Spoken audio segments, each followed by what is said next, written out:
تو مگر اس کے ساتھ ایک تماشا بھی آپ دیکھیے گا، اور وہ تماشا یہ دیکھیے گا کہ اگر کوئی میجر وکٹ کوئی بالر لیتا ہے، کسی اچھے پلیئر کو بولڈ کر دیتا ہے، وکٹ اڑا دیتا ہے، تو بعد میں کہتا ہے اور کیسے کیسے منہ بناتا ہوں، کیسے کیسے ہاتھ بنا، وہ میں تو یہاں نقل نہیں کر سکتا، ناٹ این ایکٹر. کرتا ہے کہ نہیں کرتا ہے؟ اس لیے کہ وہ یہ دکھا رہا ہے کہ یہ میں نے اپنی طاقت سے کیا.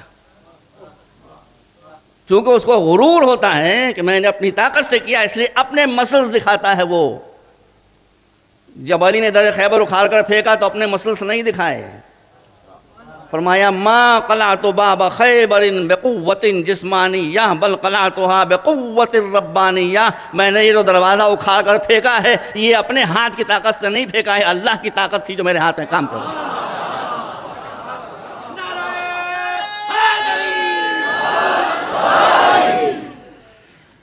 تو یہ اگر اللہ کی طاقت نہیں تھی تو کس کی طاقت تھی کہ جس دروازے کو 8 آدمی ہلا نہ سکیں اس کو ایک آدمی اکھاڑ کر اتنی دور. یہ شرک نہیں ہے. جو کہتے ہیں کہ یہ آپ کہتے ہیں کہ علی میں طاقت تھی آپ مشرک ہیں، تو یہ شرک نہیں ہے، اس لیے کہ اس میں نے قرآن سے اس کا شاہد پیش کر دیا. تو ہم اللہ کی ذات و صفات و عبادت و احکام میں کسی کو شریک قرار، کسی کو شریک قرار نہیں دیتے.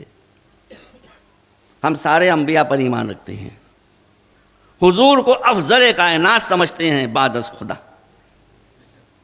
ان کی خاتمیت پر ہمارا ایمان ہے. وہ آخری رسول تھے، ان کے بعد کوئی رسول کہیں سے آنے والا نہیں ہے. سمجھ رہے ہیں؟ کہیں سے آنے والا نہیں ہے. ہمارا ایمان ساری کتابوں پر ہے، لیکن ان کتابوں میں تحریف ہو گئی ہے، اس لیے ایمان ہمارا ایز اے پرنسپل ہے، لیکن اول تو اس میں تحریف ہو گئی، الٹریشن ہو گئے. دوسرے ان ساری کتابوں کا خلاصہ آ گیا قرآن کے اندر. لہذا ایمان ہمارا ہے اس پر، لیکن ہم عمل کے لیے اب قرآن کو دیکھیں گے. ہمارا ایمان قیامت پر ہے. قیامت اگر نہ ہو تو قیامت آ جائے گی بھائی. آپ مجھے بتائیں، میں نام کسی کا نہیں لوں گا، ابھی حال میں جو کچھ مجرمین گزرے ہیں یا ہیں، آپ ہی بتائیں کہ ان کو کیا سزا دی جا سکتی ہے. آپ کے بس میں کیا ہے؟ کیا سزا دیں گے آپ ان کو؟ اب آپ سزا دے ہی نہیں سکتے. آپ زیادہ کریں گے پھانسی اور ان کے کرائمز برابر ہیں. اس لیے اللہ کا جسٹس سسٹم اس وقت تک مکمل نہیں ہوگا جب تک قیامت نہ آ جائے. اس کے بس میں ہے کہ وہ مجرم کو اس کے کردار کے مطابق سزا دے. اور مجھے آپ بتائیے کہ کیا کہوں آپ کے سامنے، رسول نے جو اتنی خدمتیں انجام دی ہیں، اتنی مصیبتیں اٹھائی ہیں، اتنی زحمتیں اٹھائی ہیں، خود فرمایا جتنا مجھے ستایا گیا اتنا کسی کو نہیں ستایا گیا. آج 1 ارب مسلمان اگر رسول کو جزا دینا چاہیں، کیا جزا دیں گے؟ بس ہی میں نہیں. تو نہ جزا ہو سکتی ہے نہ سزا ہو سکتی ہے. تو قیامت تو آئے گی. قیامت کے بعد جنت بھی ہے، جہنم بھی ہے، اس پر بھی ہمارا ایمان ہے. تو مجھے آپ یہ بتا دیں کون سی شے ہے عقیدے کی وہ کہ جو قرآن نے بیان کی ہے اور اس پر ہمارا پختہ ایمان نہیں ہے. میں اب یہاں سے جو پڑھ رہا ہوں مجبوراً پڑھ رہا ہوں. میں نے عرض کیا کہ علماء کسی فرقے کے ہوں، سلفی فرقے کے ہوں، وہ جو بہت سخت ہوتے ہیں، ٹھیک ہے، ہم کو ایسی بات نہیں ہے. دیوبندی حضرات ہوں، بریلوی حضرات ہوں، خانقاہی حضرات ہوں، ہم علم کی قدر کرتے ہیں. یہ نہیں دیکھتے کہ علم کس کے پاس ہے، کس کے پاس ہے، ہم نہیں دیکھتے. ہم کو کہا بھی ہے کہ خذ الحکمہ اور خذ العلم بھی ہے. خذ العلم ولو من فم مشرک. اگر مشرک سے بھی تم کو علم مل رہا ہے تو یہ نہ دیکھو کہ وہ مشرک ہے، علم لے لو اس سے. ہمارے یہاں علم کی بہت اہمیت ہے. سن لیجیے، دیکھیں مجلس سے آپ کو کچھ لے کے بھی جانا چاہیے. خیر، اب وہ میں اگر تفصیل میں جاؤں گا تو پھر جو باتیں پڑھنا ہے وہ رہ جائیں گی. اتہام، بہتان لگانے کی کسی مسلمان کو، چاہے وہ شیعہ ہو، چاہے وہ سنی ہو، چاہے وہ اسلام کے کسی فرقے سے تعلق رکھتا ہو، آپ کو بہتان لگانے کی اجازت نہیں ہے کسی مشرک پر بھی،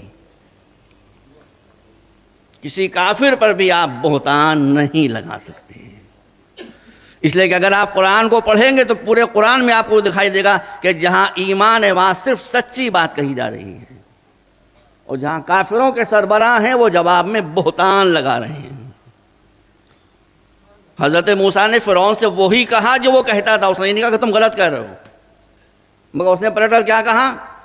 انی اظنک یا فرعون مسحورا، اے موسیٰ میرا تو خیال یہ کہ تم پر کسی نے جادو کر دیا ہے، میرا خیال ہے یہی جو ایم ایچ جناح روڈ کے جادوگر ہیں یہیں اس میں کوئی چلا گیا ہوگا، بہت میں نے بورڈ دیکھے ہیں کالا جادو کرنے والے، ہم پر نہیں کالا جادو وادو کا اثر ہوتا، ہمارا کوئی کام کالا نہیں ہے، اللہ کا شکر ہے۔ اب ایک بہتان لگا رہا ہے ایک نبی یہ خدا پر کہ آپ پر تو جادو کر دیا گیا، پیغمبر معاذ اللہ استغفر اللہ مجنون دیوانے ہو گئے ہیں، شاعر ہیں اور کیا کیا بکواس، تو کفر کی سیرت ہے اپنے مخالف پر اتہام و بہتان لگانا، آپ کو روک دیا گیا ہے۔ آپ سے کہا گیا کہ دشمن کے بھی بارے میں کہہ رہے ہو تو قولوا قولا سدیدا، جب تک کسی بات کو اچھی طرح سے ٹھوک بجا کر دیکھ نہ لو کہ یہ بالکل صحیح ہے، اس وقت تک کوئی بات اپنے دشمن کے لیے بھی نہ کہو۔ ہم آپ سے ہاتھ جوڑ کر صرف اتنی گزارش کرتے ہیں، ہمارا مسلک باطنی مسلک نہیں ہے، باطنی مسلک ہوتا ہے جیسے آغا خانی حضرات کا ہے، جیسے بوری حضرات کا ہے، ٹھیک ہے، ان کا عقیدہ ہے، ان کا مذہب ہے، ہم کو اس پر اعتراض کرنے کوئی حق حاصل نہیں ہے، وہ اپنا مذہب نہیں بتاتے، ان کی مسئلہ ہے تو نہیں بتاتے ہوں گے، اب اپنا مذہب نہیں بتاتے ہیں وہ تو آپ کو یہ حق حاصل نہیں کہ آپ ان پر تھوپ دیجیے کہ آپ کا عقیدہ تو یہ ہے، آپ کو رائٹ نہیں ہے، یہ آپ کو رائٹ نہیں ہے۔ تو ہم سارے مسلمان بھائیوں سے کہتے ہیں کہ ہمارا مسلک باطنی نہیں، ہم تو کھلی کتاب ہیں بھائی، ہمارے عقائد کیا ہیں کتابوں میں لکھے ہوئے ہیں، آپ پڑھ لیجیے، اس پر تنقید کا بھی آپ کو حق ہے، ہمیں جواب دینے کا بھی حق ہے۔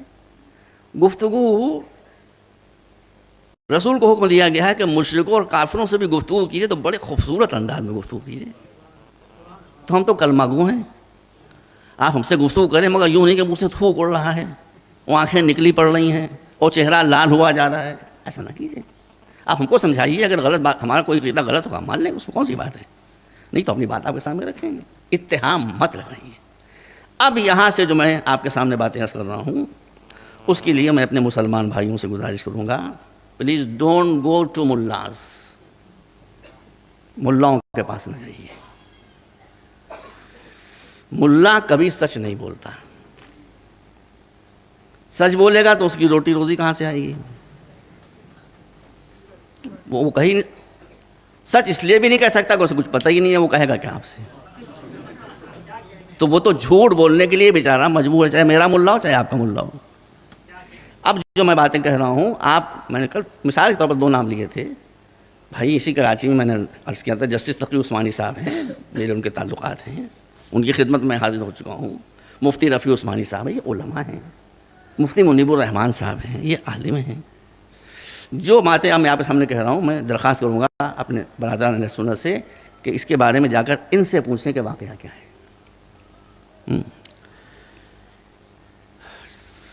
کم و بیش ایک بہت بڑی اکثریت کو یہ یقین دلا دیا گیا، میں شاید پڑھا بھی تھا آپ کے سامنے، کہ شیعہ اتنے بدتمیز ہیں، ایسے دیوانے ہیں، ایسے جاہل ہیں، ایسے بد اخلاق ہیں کہ کوئی غیر شیعہ مسلمان اگر پیاس سے تڑپتا وہ ان کے پاس جاتا ہے اور کہتا ہے بھائی تھوڑا سا پانی پلا دو، تو بڑی محبت سے اس کو لے جا کر اپنے کمرے میں بٹھاتے ہیں، تشریف رکھیں آپ، پانی لے کر ہم بھی آتے ہیں، اندر جاتے ہیں، وہاں سے گلاس پانی کا لے کر چلتے ہیں، مگر راستے میں کرتے ہیں آنکھ تھو۔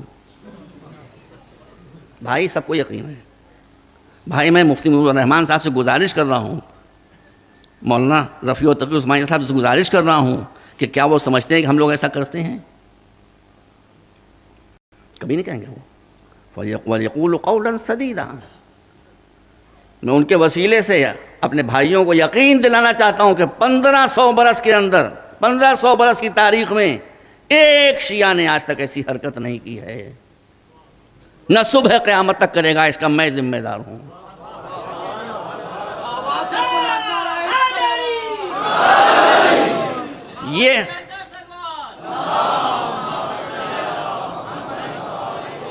یہ کیوں کہا جاتا ہے؟ یہ اس لیے کہا جاتا ہے کوئی سنی بیچارہ ہمارا بھائی پیاس سے تڑپ بھی رہا ہو تو وہ کسی ہندو کے پاس چلا جائے، شیعہ کے پاس نہ جائے پانی پینے کے لیے.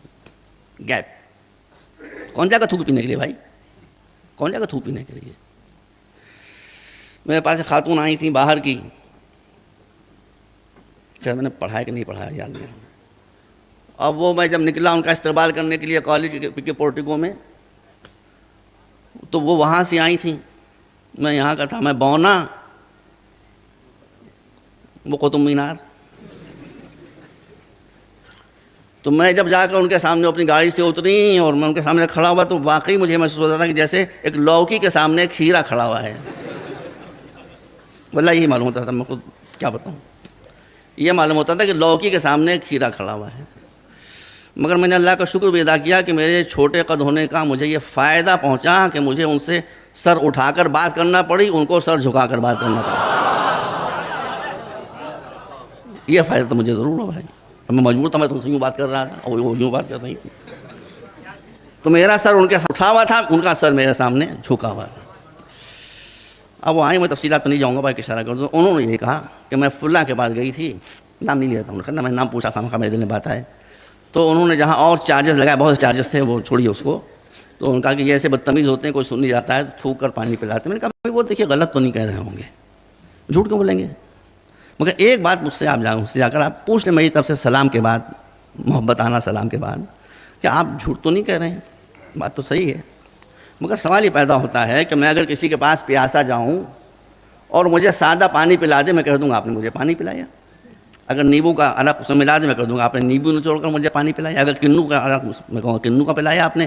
اور کوئی ایسی شے اس میں ملائیں گے جس کو میں نے پہلے کبھی چکھا ہی نہ ہو، تو میں کہوں گا اس میں آپ کچھ ملا کر لائے ہیں. یہ نہیں بتا سکوں گا کیا ملا ہے، کیا ملا ہے یہ اسی وقت بتا پاؤں گا جب پہلے سے اس کو پیتا آ رہا ہوں.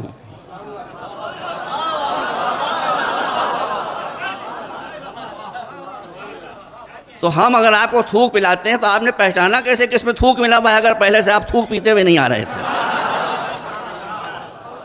یہ اپنے بھائیوں سے نہیں کہہ رہا ہوں، یہ تو میں نے اس ملا سے کہلوایا تھا، خالی صرف اس ملا سے کہلوایا، باقی کچھ نہیں. یہ بے خطا لوگ، ان کی کیا خطا؟ اتہام مت لگائیے. اب وہ اتہاموں کی تو ایک لمبی لسٹ ہے. غدیر سے متعلق تمام مسلمان بھائیوں سے، میرے بھائی ہیں، آپ جا کر کسی عالم سے پوچھئے کہ وہ گندی سندی باتیں جو غدیر سے متعلق کہی جاتی ہیں کیا اس میں واقعیت ہے؟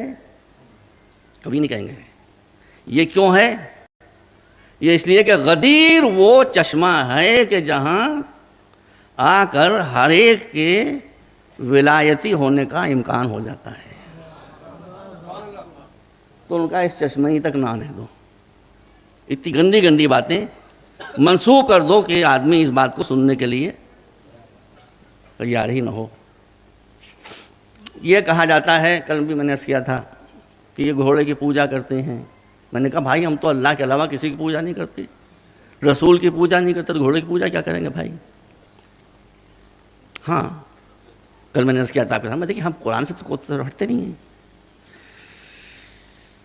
اگر ایک جانور کسی ولی خدا کی خدمت کرتا ہے، انبیاء کو جانے دیجیے، مرسلین کو جانے دیجیے، ولی خدا کی خدمت کرتا ہے تو اللہ اس کو بھی سرٹیفکیٹ آف آنر دیتا ہے. وہ دیتا ہے. اسلامی شریعت کے اعتبار سے کتا نجس ہے. اب سورہ کہف پڑھیے. یہ سب آپ لوگ غور تو کرتے ہی نہیں قرآن میں، اور میں بھی نہیں کرتا. یہ کتے میں یہ سینس ہوتا ہے جیسے آپ پھول کو سونگ کے بتا دیں کہ یہ گلاب کا پھول ہے اور یہ چمیلی کا پھول ہے اور یہ بیلے کا پھول ہے اور یہ فلاں ترکاری ہے اور یہ فلاں طرح. ویسے کتے میں بھائی یہ معلوم ہو گیا ہے، زولوجی بتاتی ہے کہ یہ سینس ہوتا ہے کہ وہ اچھے برے آدمی کو پہچان لیتا ہے سونگ کر. تاریخ اسلام میں دونوں مثالیں موجود ہیں. پوچھ لیے کسی زولوجی کے ایکسپرٹ سے کہ میں غلط تو نہیں کہہ رہا ہوں. کتے میں یہ سینس ہوتا ہے کہ وہ سونگ کر سمجھ لیتا ہے کہ یہ آدمی اچھا ہے یا برا ہے، اس کے خیالات فاسد ہیں کہ صحیح ہیں، یہ کسی بیمار کو دوا پلانے جا رہا ہے یا کسی بے خطا سے لڑنے کے لیے جا رہا ہے. وہ سونگ کر سمجھ لیتا ہے. دونوں مثالیں آپ کے سامنے موجود ہیں. ایک مثال بتا دیتا ہوں, دوسری مثال نہیں بتاؤں گا. جب اصحاب کہف چلے اپنی جان بچا کر, دقیانوس کا زمانہ تھا, اس کتے نے سونگ کے سمجھ لیا کہ دے آر گڈ پیپل, پیچھے پیچھے ہو لیا. وہ اس کو بھگا بھی نہیں جاتا, وہ اس کار بھی نہیں, وہ لگائے پیچھے.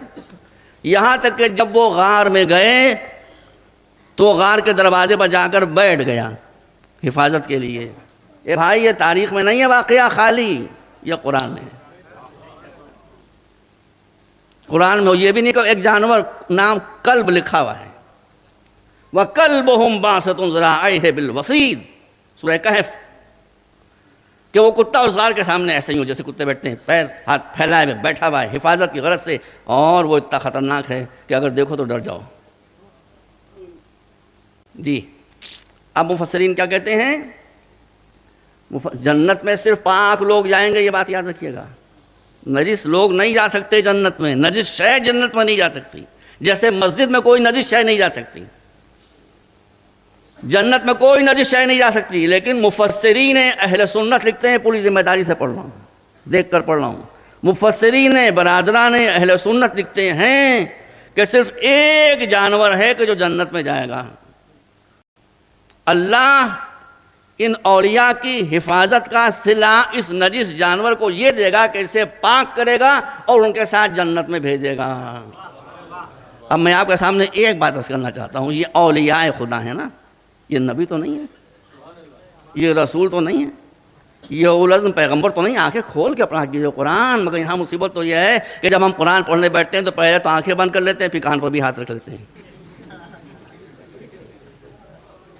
دس از سمبل آف اور ریسائٹیشن آف قرآن. آنکھیں بھی بند, کان بھی بند, نہ ادھر سے جائے نہ ادھر سے. ایسا بھائی آنکھ کھول کر پڑھیے. آپ نے دیکھا کہ ایک نجس جانور کو اللہ نے, اولیاء خدا کی, انبیاء نہیں ہیں, مرسلین نہیں ہیں, یہ جزا دی کہ اس کے لیے قانون بریک کیا, اس کو قانون کو توڑا. کتے کو پاک کر کے اللہ جنت میں داخل کرے گا اولیاء خدا کی حفاظت کی جزا کے طور کے اوپر. اب سارے مسلمانوں سے پوچھنا چاہتا ہوں, اپنے دل پر ہاتھ رکھیے اور جواب دیجیے کہ ان اولیاء خدا کا مرتبہ زیادہ ہے یا حضور کا مرتبہ زیادہ ہے؟ تو اولیاء خدا کی حفاظت کی جزا میں اگر ایک نجس جانور کو پاک کر کے جنت میں داخل کیا جائے تو وہ ابو طالب جس نے زندگی پر حضور کی حفاظت کی